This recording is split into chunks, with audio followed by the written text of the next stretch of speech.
Hello, I'm Judy Stiles. Thank you for joining us this week on Newsmakers. Well, the Nordic Semester is underway at Missouri Southern State University with a lot of events planned over the next few months and a lot of guest speakers. And today I have the honor of visiting with the first person to start off the semester with a presentation, Eric Hinrichs. Thank you for being here today. Thank you for inviting me. Missouri Southern has a theme semester, as I've mentioned on this program before. What was your reaction when you found out that Nordic countries were the focus this year on this semester? Well, it was very gratifying because we've done kind of a piecemeal approach to giving these presentations in the St. Louis area. Now, I've been to the Wednesday Club in Ladue, a group of enlightened intellectual females, and some of the universities there. But to have a coordinated, well-orchestrated program like you have with a complete spectrum of Nordic interests is very exciting to me. And I think I must really compliment Chad Stebbins and all the other organizers, because this is worthy of a large-scale engineering production, in my opinion. Great. Well, for your background for the audience, I know you're with the Danish Club of St. Louis, but you're also involved with many other Nordic organizations. So tell people a little bit about your background. Why you're interested in Nordic countries? That's a long story, I guess. When I was about 12 years old, I discovered a packet of letters from my great-grandfather, who I was told by my father, who was a historian. He said, "Your great-grandfather is a German." I said, "Well, that's interesting." So I started studying assiduously German at that time.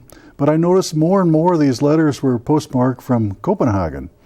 And so I started getting interested in history. Well, it turned out that my great-grandfather, born in 1836, was born in Holstein, which was Holstein at that time, which was a Danish province. Okay? And so he fought in the First War of 1848. I had all this information. Never met the guy. He died 20 years before I got these letters. But they created a great interest in this. So I started studying this history. And by the way, they were written in 5 languages. Wow. Our family has always had a tradition of studying languages, but this really enforced it. Okay, well, it turned out he was a drummer boy in the Danish army. And the drummer boy had a life expectancy probably about 2 days, because they had to march in front of the troops, and they got shot first because they were giving the signals to the troops, to advance or so forth. And I saw all this stuff, and then I wondered, what happened to him? Why did he leave? You're always curious when you do your genealogy. Why did these people come to the United States? I know it's a wonderful country, but why did they leave? I want to know the circumstances of his departure. So it turns out that he fought in his first war, and he was sick of war, and so he went to Copenhagen and got his medical degree there. And then what happened was he came back, and they could see the second war was brewing, the War of 1864. And then the Prussians and the Austrians are moving in for the second time, and this was in anticipation. So he left with 8 brothers, okay, because they would be expected to kill their neighbors, to fight against their neighbors. It was a well-integrated German and Danish community, and it still is to some extent around Flensburg and so forth. And so then I was stationed later on in Germany. I spent over 30 years in Germany and Scandinavia, and I repeatedly made visits up there. I found out in Schleswig itself they had the largest Viking museum. It used to be the largest trading point for the Vikings. In Hedeby is the Viking name, and Hedeby in Danish, the village on the heath is basically what it was. It's really a wonderful open-air museum on the UNESCO World Historical Sites, and the interest got greater and greater in Danish history, German history. I wrote a book on that war later on, trying to understand that, and I found relatives who were killed on both sides at the cemeteries up there, and it was very moving to me, the Danish-German wars in Schleswig-Holstein. So I got deeper and deeper into it, and that's my nature, to keep digging. So that curiosity developed into research? I found out that my great-grandfather, he immigrated to the United States in 1861, and he was a medical officer at that time, and so he came at the wrong time for somebody trying to avoid war, because we had a civil war, and he was made an officer immediately. We still had his 45 in the family for some time, But he came with 8 brothers. You talk about big families then. They didn't even mention the women. There must have been a huge family, you know. I can't imagine it was all brothers. But essentially, I guess we could call them draft dodgers, you know. But they were this was a civil war. This is the worst kind of war as we see in Syria today and so forth. There's nothing worse. We had our own civil war. There's nothing worse. And he didn't want any part of it. But he was thrust into the middle of it. And this story got more and more compelling and engrossing for me, and so I just continue to study. Well, you mentioned your ties, and when you look at around just in developing this semester, you're talking to a lot of people. There are a lot of Americans with Scandinavian, Nordic ties in their heritage. You know, we think of in this part of the country, there's a lot of Germans have settled here, but you know, throughout the Midwest, there still are a lot of Scandinavian ties and Nordic ties. Yeah, they're more distributed and harder to find. Let's put it that way. I happen to note at least 10 years ago that the people of German descent were about 39% of Missouri, one of the highest percentages. Wisconsin having the highest percentage, about 46%. But that's changing, of course, with immigration. Changes, right. And we have a lot of Danish members in our Danish club, but the distances are so great. There's some of them that drive 100 miles to our meetings. It's not easy to organize them and to get them to attend all the events. So that's our challenge. The other challenge is young people, and this is what I appreciate so much about this opportunity. All the young people, particularly at that second session, they were so enthusiastic. And what I heard in the question and answer period from the young people, they are the future. They need to know this history. This history is, the history I report goes all the way back to the origin of the Scandinavians in Asia, okay? prior to the Bronze Age, okay? And what was so exciting about this presentation is I dug more and more. I heard this for years, but I had no scientific evidence to demonstrate this or prove it at all. I had Sture Sturluson, the old Icelandic bard that wrote his Heimskringla, describing how his ancestors all came from Asia. And they call them Asia. The people were called Aesir. Well, they translated this into, his book was considered to be mythology. And I find out today it's not mythology, it was history. It was embellished, okay, it was changed and modified. And when Christianity came, they kind of used a milder version of some of the descriptions. But these were the Scythian warriors from basically what is Russia, okay, that area. The Greeks were heavily settled up there. The origin was at the Don River. And this history got more and more interesting when DNA research started being developed. Because with DNA research, you can track the migration of entire peoples, and it's getting very sophisticated. Well, it turns out that DNA research corroborates what's in that Heimskringla, which was considered to be mythology, and it wasn't at all. And these were not gods. The Asa is what they call them, Aesir. These were not gods. These were normal mortal men. And Odin was born there, okay? And they established this, and everybody thought that, even 20 years ago, they thought, well, that's all mythology.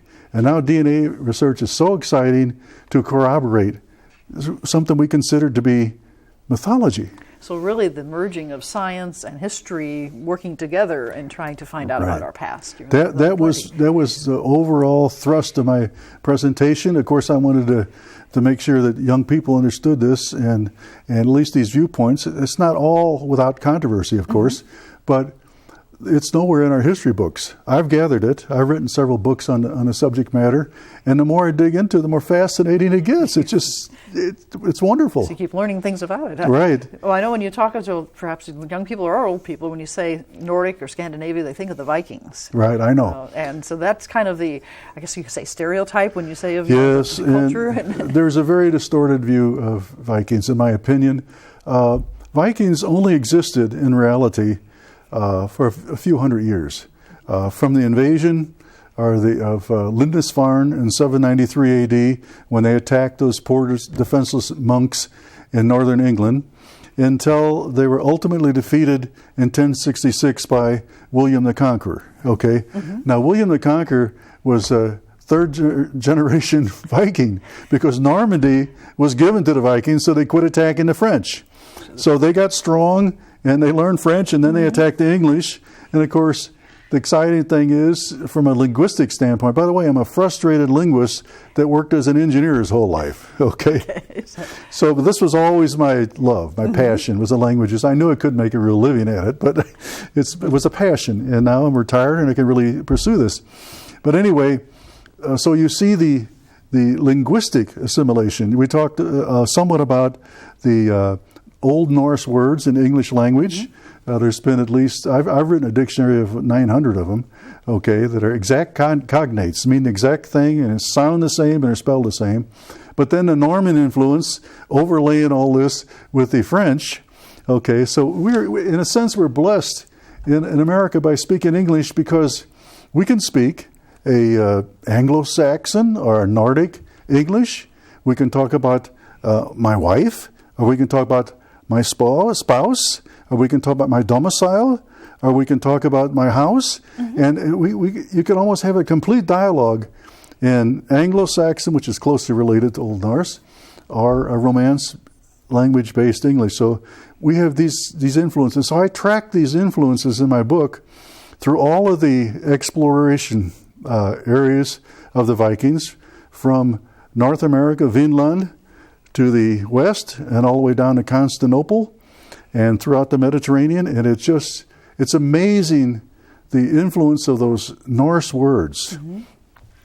I didn't talk a whole lot about one of my main theses is that the Algonquin Indian tribes in America, there's about 23, and there's not too many speakers left, maybe about 2,000, okay? And their language is strongly influenced by Norse. Well, one of my books, 500 Years of Viking Presence in North America, is about that interaction. There was tremendous intermarriage. The Vikings came from Greenland. The climate became so brutal in the Little Ice Age they could no longer farm there and make a living. But there was an ice mass between Greenland and Canada. Essentially, they walked. So it was like a bridge, basically. It was a bridge across the Atlantic. And about 8 or 10 of the Native American tribes talk about their ancestors coming from the east over the frozen seas. And they've documented this in their own literature. Their literature being verbal mostly, just like the the old Icelanders. They sat in the huts, long winters there, but they told these verbal tales and so forth for hundreds of years. But the Icelanders wrote them down. They have 700 or 800 of these sagas, and I thought there was only a handful of them when I first started this. And it corroborates a whole lot of interesting things. But anyway, back to your question, the Vikings were only a small part of this history, 793 to 1066. My studies take me back to primarily the Bronze Age, when Nordic peoples, Scandinavian peoples, were visiting North America to mine copper. And there's about 5,000 or 6,000 copper mines around Lake Superior. And this was a very extensive copper trade that the Phoenicians developed. The Phoenicians came out of the Mediterranean, okay, and they went up the coast to Cornwall. And Cornwall, England, they got tin from the Orkney Islands and so forth, and they made alloy out of tin, which is called bronze. And tin was very rare, okay, but copper was in tremendous supply around Lake Superior. Well, what happened was, you didn't think you got all this information, did you? There was a huge asteroid that hit around Lake Superior, okay? And they say it created Lake Superior, or a large portion of it. It was a huge asteroid. It was 10 miles in diameter. You know, you can imagine the impact of that thing. I hope we don't get one in the near future. But it was the purest source of copper that was ever known, because when it went through the atmosphere, it all burned off all the impurities and so forth. And these mines were developed by the Phoenicians. But the interesting thing is, the Phoenicians were there, but so were the Norse, okay? And what happened is the Phoenicians and Norse met there in Canada. They left some of their rock carvings at Petersboro near Ontario on big slabs of rocks, okay? And they developed a common language based on Phoenician hieroglyphics, because they had to have a language that they could communicate in. Two cultures. So that was an interesting interaction. It came from present-day Libya, because that was the North African center of this trade, and it's a Berber language. Okay, you can see I'm interested in a lot of languages, right. but the Berber language was repressed, if you want to take it up to modern history, by Gaddafi. You know, he was recently assassinated there, but he had a lot of trouble with all the different Berber tribes there. They were fighting amongst themselves, so he repressed their culture tremendously, and now it's in revival. Okay, things come back around. Right. Right. And some of these Indian languages, the Mandan Indian language is being revived. They were a large community that Lewis and Clark discovered, and they were very European in their characteristics. They were agrarian people. They had streets laid out like European cities. Unfortunately, almost all of the Mandan Indians were decimated with scarlet fever during the 1850s, you know. But their characteristics, and there's still a few. Well, there was one Mandan Indian woman that died in 1971. And the thing is, with DNA, you can go back. So you can that's nothing for DNA scientists, you know. We had a joint meeting at the Missouri Historical Society in St. Louis, and we invited the Indians to come, specifically the Lenape. The Lenape were the original Viking Catholic Indians. They weren't Indians then, but they interbred with them. And she did her DNA. It was very amazing. She was a blue-eyed blonde woman. She said she was the chieftain or the head of the Lenape nation, and her DNA was 17% Scandinavian. So it really shows the impact of what DNA can do today. Absolutely. Type things together. And I know there's a lot of interest in people. You know, you see the commercials, you know, check your ancestry through DNA. Right. So, you know, you can really find out where your ancestors' ties come from. That's the beginning of that type of research, but it gets much more sophisticated, and entire migrations of people all the way back to 60,000 years ago in Africa, throughout the Middle East. One of the ways we established the haplogroup I is for Icelanders. Okay, you could see it started out in a small group in the Middle East, probably very near this Russian city on the Don River, Tanais. But anyway, it grew in strength. And as they traveled through Europe, Greenland, Iceland, and then Greenland. Okay, you could follow this migration path, which is fascinating. But then the most fascinating thing at all is the Icelandic sagas describe this migration. And they said, well, they actually mentioned North American Indians in the sagas, because what they did is they killed the men, and they took the women, and they took the boys. Okay, they didn't want any big, strong men there. So the ship sailed back with the young. But what happened is, in Iceland today, this haplogroup C1e, which is solely North American Indian, is in Iceland, in a small village. And there's 80 descendants from there. It's fascinating to read. This corroborates their history of taking back people.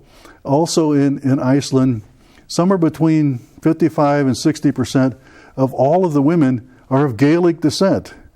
Well, if you study the sagas, those are the women they took back from Ireland and Scotland. Okay, and many people don't realize that Cork and Limerick and Dublin and several other cities were founded by the Vikings. Okay, now the Irish got very strong, their chieftains, but they were assimilated there. The story of Vikings, our Northerners, is assimilation. You know, everywhere they went, they assimilated. Okay, it shows you that the cultures weren't isolated from each other. There was a lot of interaction. They were. If you compare it to events today, when Norway ran out of arable land, they went to, in 846, they started in Iceland, colonizing it. Interestingly enough, that's the only country in the world with a complete genealogical database from 846 AD, because they know their genealogy. They're like the Jews in the Old Testament. They know every descendant, but they've documented it, okay? And they've got a museum in Reykjavik that has all that information.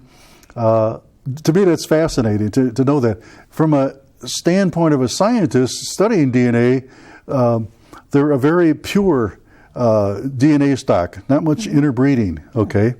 That even extends to the horses that they brought from Asia. The animals that traveled with them. The Scythians were a nomadic fighting group of people in the same area I'm talking about, near Tanais, and they fought on horseback. Okay, and the Icelanders, they also do DNA on the horses. Now, what's interesting there is in Iceland, you're not allowed to bring in another horse that breed with their horses. Their horses are over 1,000 years old. So they've kept that same line. They've got a very pure horse stock. Mm-hmm. So that also corroborates some of the data that they came from Asia, okay, along with the linguistic analysis, along with the analysis of the Heimskringla and the other sagas. You put it all together, and that was what I was trying to tell these students. When you research something, you have to use a correlation of many sources of information. We sometimes call it multidisciplinary studies, you know. Right. But to get a real picture of humanity, you need to bring all these aspects together, you know, and I find it fascinating. The big picture, as they say. Right. Well, today, when we talk about the Nordic countries, we have some countries we specifically have chosen for this semester. What would you say are some of the commonalities between, Sweden and Denmark and Finland and Norway and Iceland and so forth? And you say, well, define a Nordic country. Yeah. There's some misnomers in the literature. Some references were made today to Scandinavia as if it were one country. Well, there are differences. Right. The commonality, of course, is language. Okay, and for a linguist, the deeper you get into it, you realize that the mother language emanating from Western Norway influenced heavily the Faroese Islands, and then Shetland. Shetland Islands had a version of Norse. It's an extinct language called Norn, and I have never studied Norn, and I could read it almost perfectly from Old Norse. But it is extinct, and it basically is spelling differences. Okay, to make things a little bit more complex, we discussed the fact that there's two Norwegian languages. Okay, one of them is a more modern version called Bokmål. So that's what you'd hear on the streets. That would be the lingua franca. That would be the language of literary language. But they have New Nordic, and there was an attempt in the 19th century to develop their own ethnic language more based on Viking Old Norse traditions. I should say Old Norse because it's older than the Vikings. And so they developed this other language. Well, from a linguist standpoint, that's the most interesting one because that one leads you directly into Old Norse, Faroese, Greenlandish, It goes down the trail to the others and tying that together. And then, but the Bokmål, I had never studied Norwegian until about 3 years ago.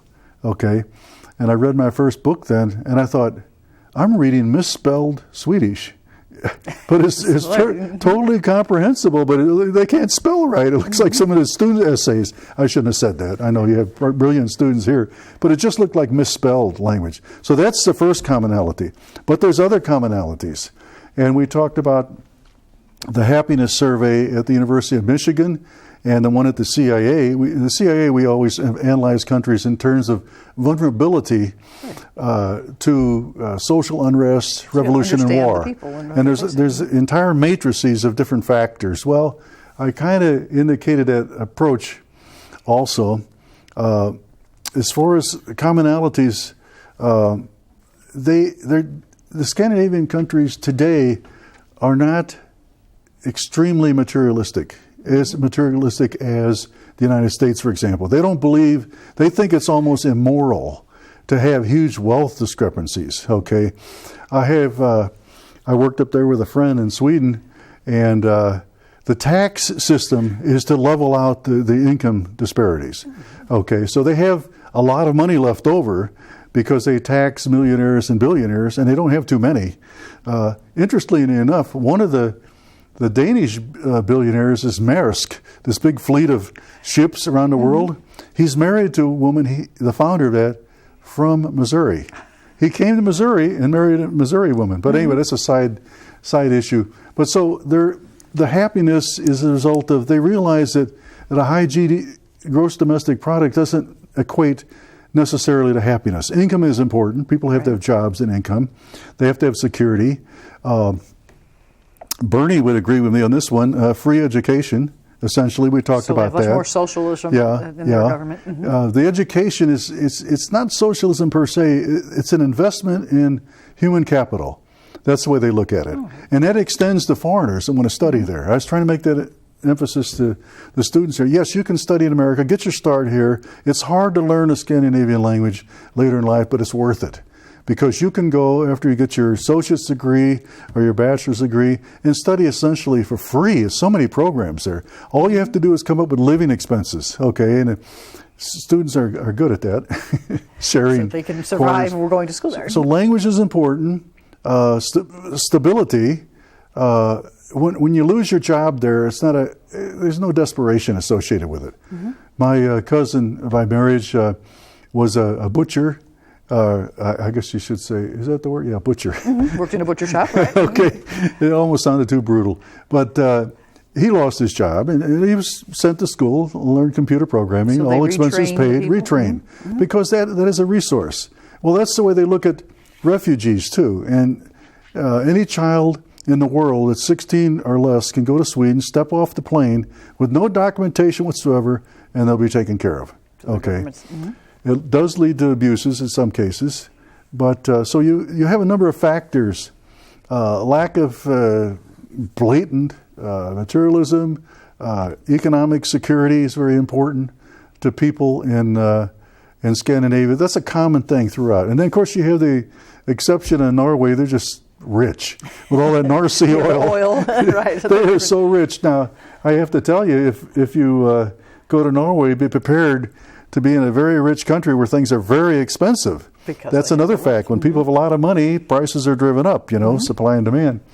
So there's differences there. Another thing is intense patriotism. Mm-hmm. That's, you see, in Sweden they have a flag day. When people parade around with those flags, it's a big celebration. Today there's a little bit of discontent about the American flag. Mm-hmm. I have 3 of them in my car right now, and it starts some controversy sometimes. Usually I get positive support. In Norway, it's a very big deal, their Flag Day. Show your flag of support right. country. Mm-hmm. And if you go to Danish houses, you see the flag mounted almost all those little country homes. So there's a pride there. Now, if you go to Germany, of course, they have some negative experiences with 2 world wars. It's considered very bad taste to display a flag. So that patriotism is a different approach in those countries. It's a love of country, but their experience is different. Mm-hmm. When your country, Norway and Denmark were occupied by the Germans, and they realize the need for solidarity of that type and standing together. It's not fanatical, but they love their flag. And they love their monarchies, too. Mm-hmm. Different types of situations there. Well, there's a lot of topics that, I know you've covered today and a lot of things still to come this semester. So would you recommend people attend the presentations? I think you're doing a wonderful job here. I wish I could get this organized so well at the schools up in St. Louis, and I will try, and I'll use this as a prototype. Mm-hmm. Because this message is interesting. The other thing is I'd like to tell students that get a good marketable job. Make sure that you can make an income, and then you can study stuff like this once you've got your income. Study the fun stuff after you get the money. Make sure it's marketable first. My wife got her doctorate in English literature in 1980. It was the wrong time. Mm-hmm. So she had to go to work for Sony Corporation. She did quite well. Mm-hmm. But the point of it is that was many years of investment in an education. Right. Get a marketable degree first, then you can do what you want. Good. Well, I'd like to thank you for visiting with us today, sharing with the audience. Okay. Thank you for being here. It's a pleasure being here, really. Thank you. Tack så mycket. Måste jag säga. And I'd like to thank you, the audience members, for joining us this week on Newsmakers. I'm Judy Stiles. I'll see you again next week on this station.